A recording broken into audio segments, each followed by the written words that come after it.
Flori sei lediger bangert, wird von fremden Leuten gefunden und von die Schande wieder zurückgebracht. Auf das aufe ist der Flori sein Vater recht bäs, samt denn, dass sich der bei ihm entschuldigt und ihm auch nur bei seinen Bewerbungen hilft für ein Semesterpraktikum. Die haben alle umsonst, aber wie er nachher schließlich da ein großartiges Angebot kriegt, mag er sein auf einmal nimmer.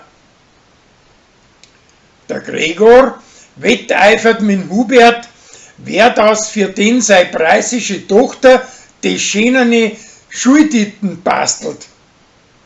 Der gefällt aber am Schluss keine von denen zwei und sie macht ihrer selber eine. Zum ersten Schultag möchte sie nachher eine ganz schieres Kappe aufsetzen.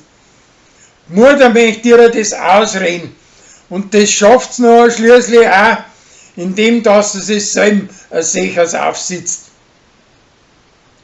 Uri geht mit dem Gerstl aus Holz raus und da haben sie Tag und Nacht viel Freude mit Vögeln. Sie werden aber nachher von den Jägern wieder heimgeschickt, weil sie da ein tollwütiger Fuchs umeinander treibt.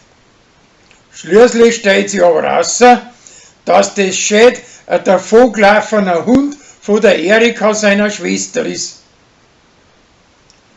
Der Rolli möchte, dass sie seine Alte für ihn einen Kosenamen ausdenkt. Die sucht einen aus dem Internet aus, aber der gefällt ihm nicht. Und drum lassen sie es wieder bleiben. Fanny möchte seine alten Fetzen ausmisten und die Annalena bringt ihr bei, wie man das macht. Als Hummerl arbeitet sie halbert auf für den Lorenz, aber der mag mit seinem Verdruss nimmer unter Kleid gehen. Und der Pfarrer erreicht auch nichts bei ihm.